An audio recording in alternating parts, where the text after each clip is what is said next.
Hello and welcome to the first ever Masa Comedia Podcast. Masa Comedia is a little show on Radio Cardiff which is all about the comedy scene in Cardiff. We're going to be talking to stand-up comics, we're going to be talking to promoters, we're going to be talking to all sorts of people involved with the stand-up scene in Cardiff and bringing it to you live on Radio Cardiff every Wednesday from 9 PM.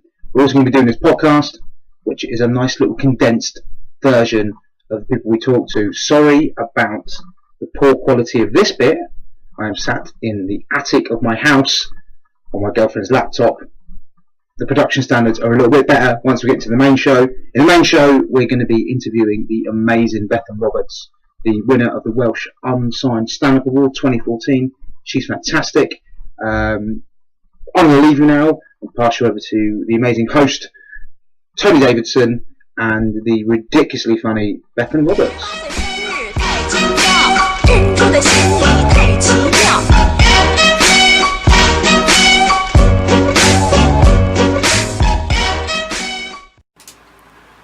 Ladies and gentlemen, hello and welcome back to... Did you get caught a bit off guard there, Tony? Yeah, you did, didn't you? Yeah, just a little bit. That's fine. Yeah, just playing around with stuff. Yeah, and you ruined the radio show. Save that for later. It's just coming up to... Well, it's just gone past 9:30 on Radio Cardiff 98.7 FM. This is Masa Comedia. This is our first ever show. We have the delightful Bethan Roberts here, just having a bit of a chat about her life, her loves, and her career in comedy so far. We've got loads more on the show, so stay with us up until 10 o'clock. We're going to have a little bit of a little bit of a chat here about sort of dating and things like that now, whether it's internet dating, whether it's just dating in general, the most horrendous things that's ever happened to you on a date.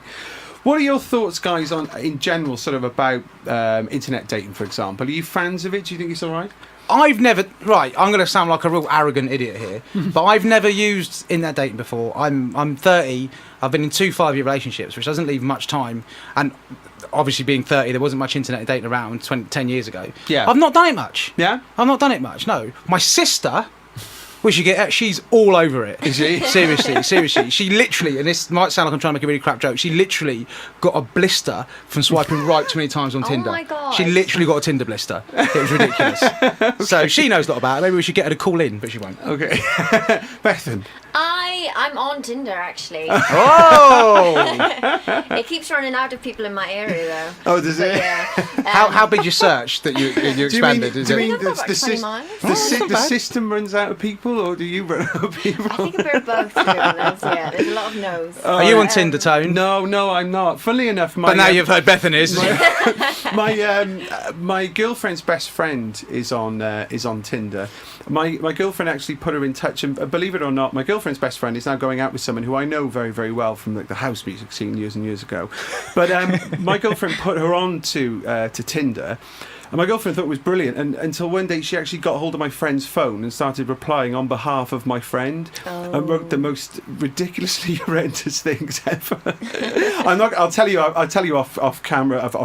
microphone. I can't better not. Is it that bad? Is it? Yeah. And it's even post watershed as well. When you can't say it is. That's absolutely filth. It was very funny though. Thing is, though, it does look like a lot of fun. It is, but I've never been on a date from it. No, you talk to people and then it kind of... Maybe it's just me, actually. Maybe. Apparently the key is that once you get a match, that your introductory, when you say, like, hello, it's got to be really, like, eye-catching, really, really... My mate, for example, he gives an interesting fact. So when they match up, he'll give, like, an interesting fact, like... Cornflakes are made of 99% starch or something like that. And they go, oh, really? That's fantastic. Does he go on a lot of dates? No. But he's got a lot of facts. So, you've got to choose your battles, haven't you? I'm single, but my knowledge is ridiculous.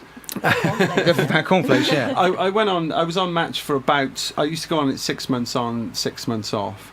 A sort of wax on, wax off situation, if you like. Is that because you just got so much action that you just needed to. It was 6 just months. I just started losing. I needed 6 months of sabbatical from all of this. No, I just started losing the will to live after a month, to be honest with you. But I think you pay for it up to a certain point. Well, I think everyone pays for it emotionally in the end. But I was, to be honest with you, the most annoying thing, everyone says, 25% of successful relationships, meet on Match and things like that. Yeah, and it's really good for people. I likened the whole experience to.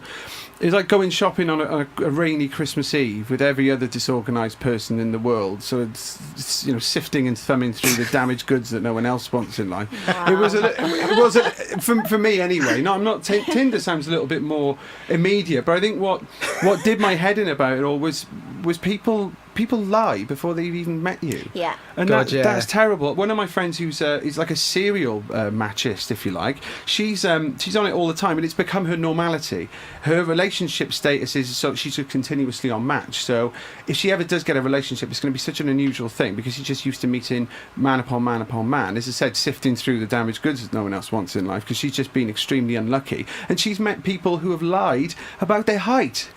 How can you lie about your height before a date? You can't spend the whole time sat down. At one stage, you've got to get up to welcome someone to get to the room, for example, or perhaps walk out to the room to order a taxi for the young lady, or a romantic chariot, or whatever it is these days. But the thing is, the whole thing about lying, it's like it's a bit like being missold something.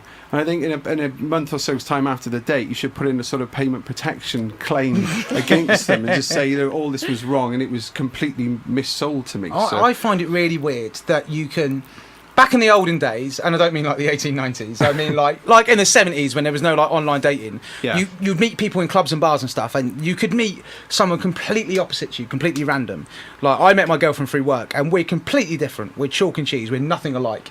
Guarantee, if I would have met her on online dating, she wouldn't have picked me because we've got completely different interests. So you put in interests that you like. So you go, I love Game of Thrones. I love dolphins. Not at the same time. And then you only meet people like that. I would hate to be on a date with someone like myself. I would hate it. It would be disgusting. I would put the exact opposites of me in. Yeah. Okay. I know what you mean. Even though I'm on online dating, I don't necessarily want to find someone on online dating. I'd much rather just bump into them in the street or in a club or the old-fashioned way. Yeah. Okay. That's fair enough. We've had a text off Russell. Russell, thanks very much indeed for getting in the show, getting in touch with the show. And he writes, excuse me, I went on a blind date many years ago when ponchos were popular.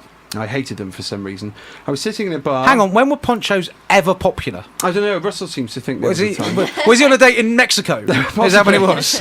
Yeah, he said, I went on a date many years ago when ponchos were popular. I hated them for some reason. I was sitting in a bar waiting for her, saying in my head over and over again, please don't be in a poncho, please don't be in a poncho, please don't be in a poncho. She walked in wearing a poncho and I didn't see her again. So I can sort of understand that. There's a sort of etiquette, if you like, with regards to dates, and I think that you need to watch certain things to say on dates because you don't really want to sort of give give the wrong impression. I've got one for you. The first thing you'll say is, well, it's very nice to meet you. Just as well, looks aren't important to me, and they're obviously not to you by the looks of things. There's a couple of other cheeky ones. Don't panic. The Rehypnol is actually for my own drink. Things like that. So I think that those are the sort of things. Hey, nice to meet you. You really, really look like my first long-term girlfriend. But I've never had one. That wouldn't go down well, would it? No, it wouldn't. Brilliant stuff. Okay. Ladies and gentlemen, this is my dad. He's going to be filming this entire date and putting it on YouTube. I don't know why I'd say ladies and gentlemen before a date, but... All right, fantastic stuff. I have got another horrendous story, but it is far too cruel. So here we go. We're going to play a little bit more music, and we're going to be back with some more Masa Comedia.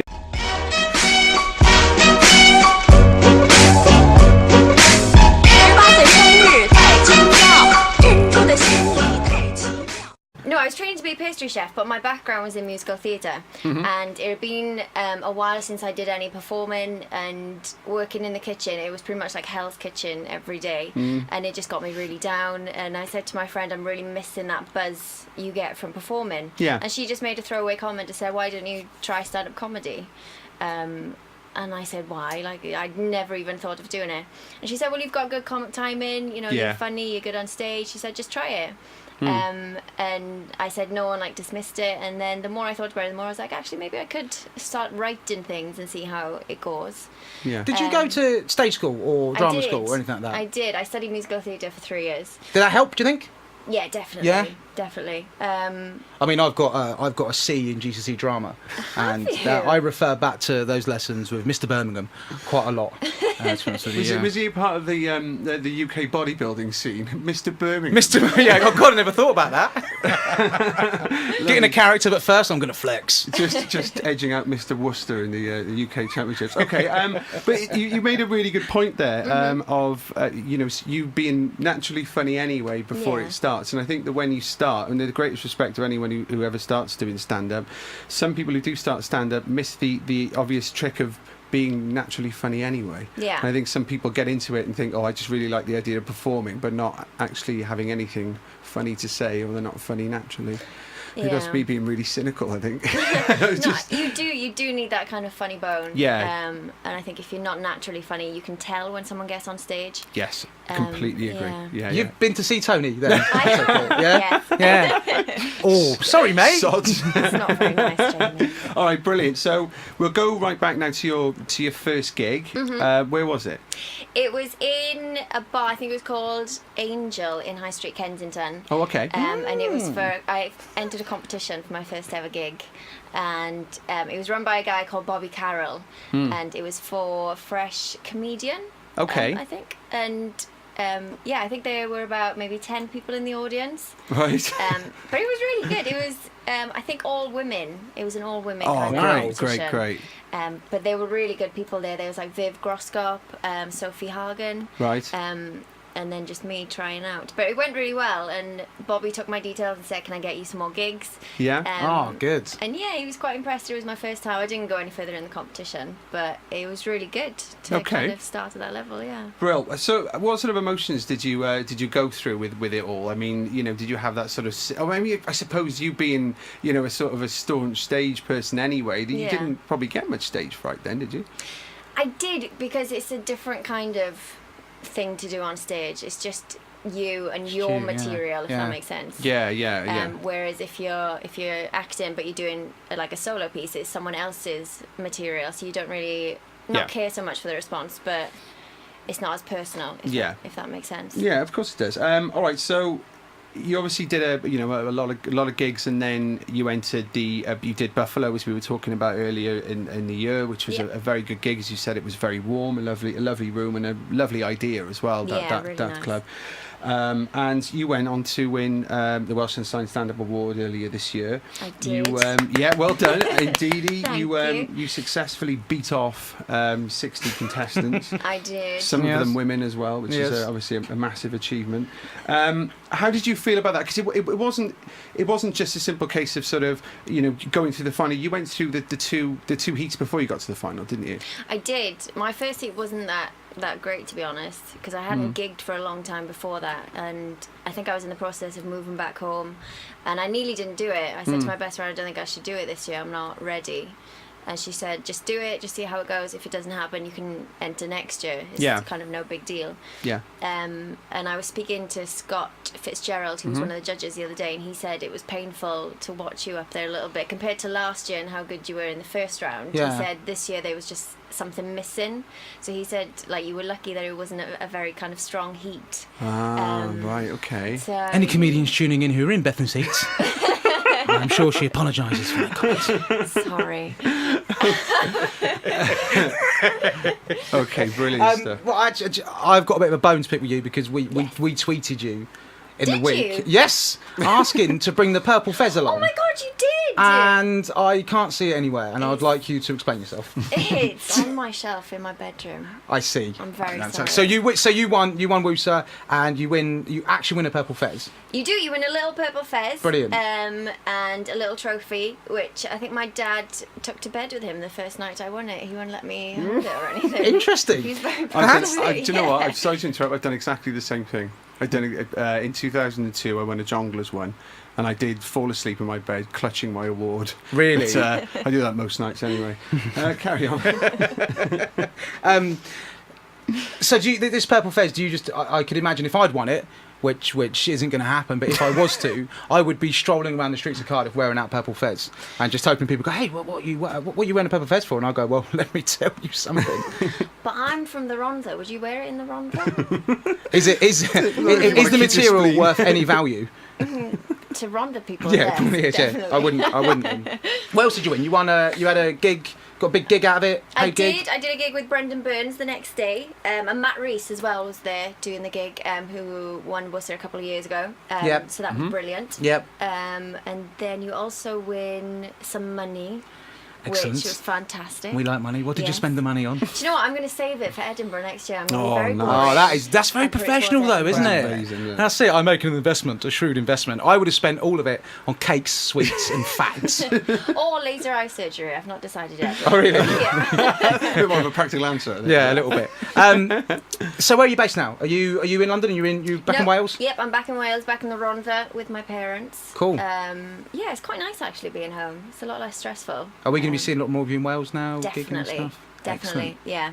Excellent. Good Back stuff. on it, so it's good, yeah. Oh, good stuff. Okay, through your time as a comedian, talking about the sort of the thought process and the background, in your time, have you is your material been influenced by any other acts, or did you start in the industry being influenced by one particular person?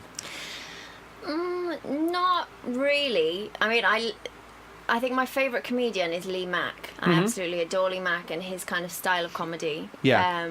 And that I would love to be like that. You know, where he can just turn anything into kind of something funny. Yeah. I would love to do that. But no, I think if I reread my first ever set that I wrote, I hope nobody else out there has got that kind of writing. 'Cause it was terrible. But no, I think you just, because most of it is about my family and that kind of thing. I think it's quite different. Not different, because I know a lot of people write about their family, but I wasn't really thinking of another performer when I was writing it. Okay, well, since you've been in it, I mean, how long have you been within the industry, would you say, comfortably? 2.5 years. I think I've done about 40 gigs. 40. Yeah. Okay. In that time, have you sort of cemented links with other comedians, you know, in the area or in London or anything like that? Have you got comedians that you would consider your friends, or would you consider yourself sort of on your own away from sort of everyone? No, I've got comedian friends. There's a lovely group in Bristol called What the Frock, which is a female-based company. Yeah. And there's a lovely woman there, Jane Duffus, who runs it, and she works with a lady called Jade Adams, who's just won Funny Women this year. Oh, cool. And I'm very close to her. There's Keris Nelms as well. There's like a little group of us where it kind of feels like a little family, and if I've got any problems, I can go to them. You went into Funny Women. Did you get to the final? Did you win I it? did. I got to the final. Yeah. Was that on YouTube? It was, yeah. Yeah, I've seen that. Yeah, it's very good. Oh, thank you very It's much. very good. All right, brilliant. I'm just starting out doing stand-up comedy, Yep. and I'm really intrigued in people's writing process. Uh-huh. How they write. Like every time I sit down and try and write, I have a different method, and some of them work, some don't. Sometimes I sit down and write. Got to sit in complete silence and actually write things down. Sometimes I'll literally just think of stuff and then try and blurt it out on stage, which has led to some of my more unsuccessful gigs. What's your writing process? I normally just go to a cafe and sit there for as long as it takes to get some material to come out and I'd put on paper. Yeah? I think one day I sat there for about 4 hours and I had one sentence, which was awful. It wasn't even a joke. Oh, come on, I bet it was gold, wasn't it? But it was pure just like, gold. I want that brownie or something. I don't even think it was a joke. Was it an order for your coffee? Was that was all I wrote down, was That order for was my it. coffee? Do you treat it as like a job? Like, would you kind of treat it as in like, I need to spend a fair amount of time doing this, or do you just kind of just do it when an idea comes to you? I think you do need to spend a good couple of hours on it each day, definitely. And I always find that if I stop writing for a couple of days, I find it really hard to get back into it. Like if you start writing jokes and you kind of get the ball going, and it seems like you can write a joke after one joke after another, and then as soon as you stop and have a break, I'm terrible for getting back. I'll pick up my notebook. I've got a notebook, and I'll pick it up, and I'll leave writing something. I'll think that was amazing. That's gonna be brilliant. Let's go to the next set. And then I'll pick it up the next day, and I'll go, "What were you thinking? Yeah. What was that?" That's because you're your own worst critic as a writer. This is it, which is probably a good thing. Okay, stock generic questions now. Uh-huh. Worst gig you ever had? It was last Christmas in North Wales. I think we drove for about 5 hours. And we got to watch Gravity for free, which was pretty good. In Fantastic. 3D. But then That wasn't in the car on the way up, was it? Because I'd be worried No. for the driver. No. But we got there, and I think no tickets had been sold. Right. There was a dog there which barked through everyone's set. Brilliant. And I think there were 2 people in the audience by the end of it. Oh. And it was just awful. Wow. For me and Tony, that's actually quite a successful gig. To be honest with you. Yeah. That tops one of our best ones. Best gig you've ever had? Best gig. I've had a couple actually. Obviously, WUSA this year was brilliant. Yeah. In the final, the atmosphere was amazing. Yeah, it at the was. It was Bethan, electric, yeah. wasn't it? Yeah. And then I did a gig. I think it was at the start of the year in the Comedia Club in Bath. Okay. With Mark Watson. Do you know Mark? Yeah, Watson? yeah. He was on there, and I was filling in for someone randomly, and it was him, Ellie Taylor, Viv Groskop, Rachel Paris. It's amazing. And then me, and yeah, That's really cool. It was really cool. Was it a kind of thought where you thought, well, this is pretty, I'm kind of getting there now? Was it one of those moments where you thought this is kind of... It was, because they took a picture, and every time I look at it, you're like, I can't believe I did that. Yeah. But yeah, no, it was brilliant, and again, it was sold out. I think there were about 450, 500 Wow. people there, so it was really, Really? good. That's Yeah. amazing. Was that the biggest you've done? Would you say? Yeah, definitely. Okay. You, I mean, I think you're probably now due up in Edinburgh, really, aren't you?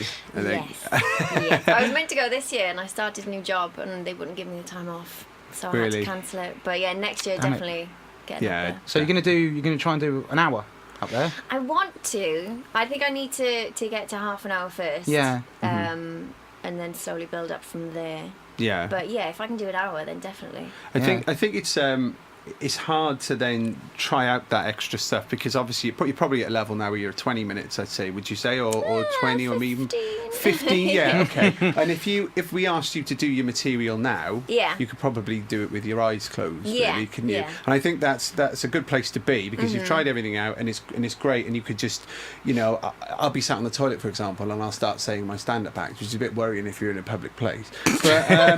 But you can. You can do that and it's fine, but then when you've got a whole 20 minutes of new stuff to try or 15 minutes to try, you've got an audience that might not have seen you before, and then you're trying this stuff out and they'll be thinking, actually she's not very good or he's not very good, but at the same time you want to go, well, actually no, I'm brilliant, here's my 10-15 minutes that's tried. So doing the new stuff, I saw Rob Hughes recently do some new stuff and he was shaking on stage. Oh, was and he? he's been doing it for God knows how long, and he's done loads and loads of gigs, but because he was doing new stuff he was getting wound up and he was sort of crossing things off on his hand just to see if things were working or not. And then the last 5 minutes he did of old stuff and the whole place fell up. So it's difficult. It is. I always try and slip in 5 minutes of new stuff and see what works. So you've got the majority of stuff that works, and then if that 5 minute doesn't work, then it's not. It's not the end of the world, is it? Yeah. Okay. But it is hard doing new stuff. Yeah. Definitely. So you've not we were having a chat about this earlier. You've not had the sort of idiot heckle, or you haven't ever had to challenge anyone for 5 or 10 minutes on stage, have you? No, just the dog in North Wales. Yeah, but the worst sort of heckler. All right, no, that's cool. Where would you sort of see this taking you? I mean, do you... This is like an interview. Where do you see yourself in 5 years' time? It is a 5 years' time thing. But I think that there's different levels of this, and some people just were really, really happy just staying in their local area, their regional area, and becoming sort of really famous here. You've obviously got this fantastic principality here whereby you could quite easily batter the comedy scene here, do bits and bats, and then become a Welsh comedian, if you like. Get your own sitcom on BBC Wales, do a chat show on BBC Wales, something like that. Yeah, or would you want to batter the London scene and pop up 6-7 years time on Michael McIntyre's Comedy Roadshow? Yeah, I think if you're going to do for it, then go as big as you can. So definitely batter the London scene if I can. But yeah, I'm really happy at the moment, and I'm still learning so much. So as long as I keep enjoying it, I think that's the main thing. I don't want to get to a point where I start hating it and I'm scared of going on stage, and I think if I do, then that's the time to stop. But at the moment it's kind of going from strength to strength. So really is definitely keep going at it. All right, lovely job. What we're going to do is we might squeeze in we're going to squeeze in a little bit of tune, and then we're going to go to the adverts, then we're going to come back and have a little bit more fun. In the meantime, Bethan Roberts, ladies and gentlemen. More fun. In the meantime, Bethan Roberts, ladies and gentlemen.